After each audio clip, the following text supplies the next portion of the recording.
era twebaza Mukama atuwonyeza naye nga tetuneebaza Mukama atuwonyeza, twebaza Mukama eyatusindikako mw'eyo embeera. Nze ŋŋamba nnyo abantu buli kintu ky'oyitamu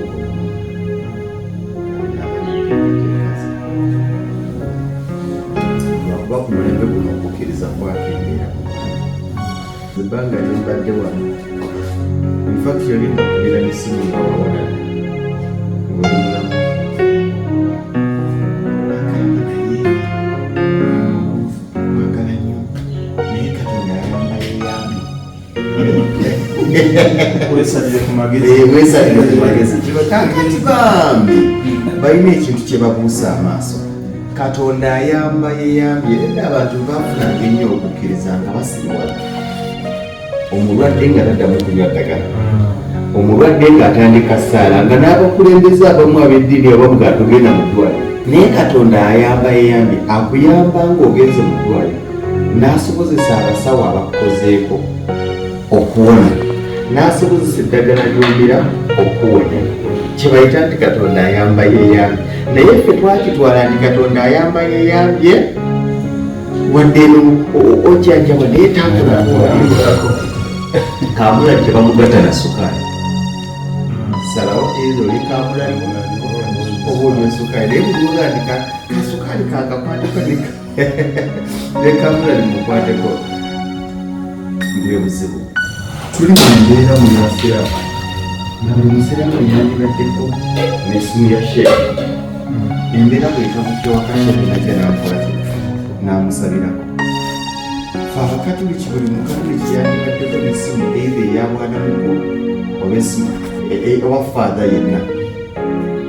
Naye kati kulwalira abantu mu kifo ky'okuba n'amasimu g'abafaada balina amasimu g'abasawo bakigansa. Abantu mu kifo ky'okuba n'amasimu g'abasawo n'ezambiwulensi balina amasimu g'abasamize. Katonda ebintu byatuleetera esensobi n'oluusi ng'agenza kukkiriza kwaffe. Mukama asobola okuwanga ebbanga lyonna lyakuwadde olitumuzeetwe osanga bunkunga obutonotono butonotono. N'agamba naye omuntu ono gwemba buli lunaku akkiriza nti nze muwa oba alowooza afuna kubanga agwanya okufuna. Muli waliwo abantu abalowooza nti balina kye bali oba bali kye bali kubanga bagwanya okukibeera. Balinga abaana b'abagezi bo balowooza nti ekyo ekifo akirimu kubanga agwanya okukibeeramu neerabira nti kuteekateekazamu. Kakati Katonda alina ndowooza naye lwatukanaga naye omuntu ono gwempadde kimu obwo obutonotono bwakuwadde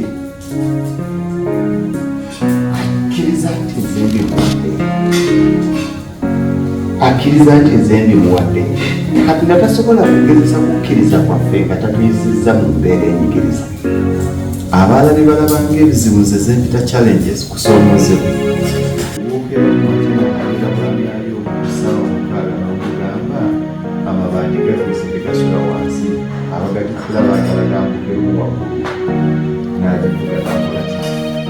Omukwano gw'essaawa ey'omunana gwe gwogera ku makya n'oga taata Faluku weyensawo kikumi bamalirize. Gwe mukwano gw'essaawa ey'omunana nti omuntu oyo gw'oyita mukwano gwo osobola okuzuukusa obudde bw'obutono bw'alina asobola okwerekerezaako. N'agamba abadde nziza baana ku ssomero naye ate onadduka mu ddwaliro yeyazika mu ddwaliro.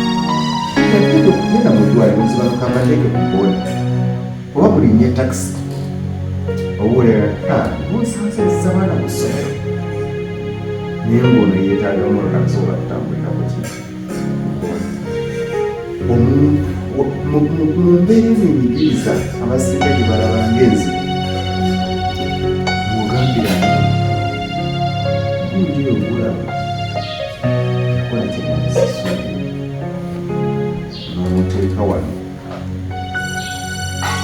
n'emikwano tugiiramu gundi ranga lwakuba abantu beerangirira okubeera mikwano gyaffe naye nga banywanyi bakoliiki.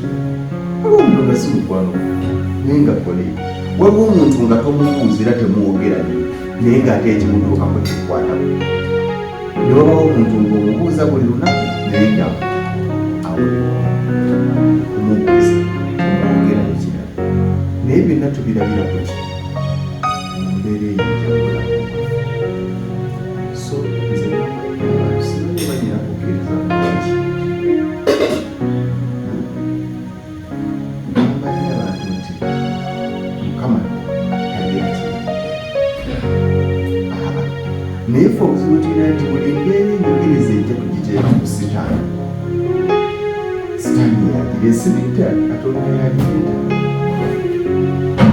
katonda ebimu yabisaba ngaenteekateekaze olusi nga tali mugezesa ngaali mugezesa abo abantu abakwetola agandikanga omulabiko oyo gwogamba otomera omuntu yandikoze eddambe ng'akyali naye kyokolaba eddambe kizibu nnyo okukola eddambe ng'oli mulamu bulungi bw'olwala newatalikyusa n'okola eddambe ng'oli mulamu bulungi nga tolina wakuluma nga ne sente weeziri nga ne bizinesi okyazirina zonna bw'olwala oyinza okukyusa mugobadde kubanga omwana gwogera okula omwana gwowa obusika ng'ate mukambwe nnyo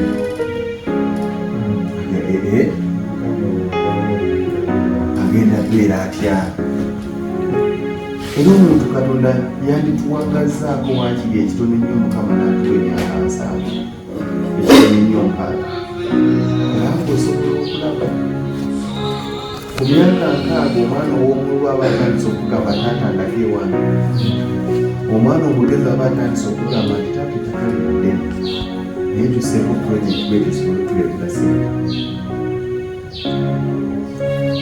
ogamba nti nze wakasi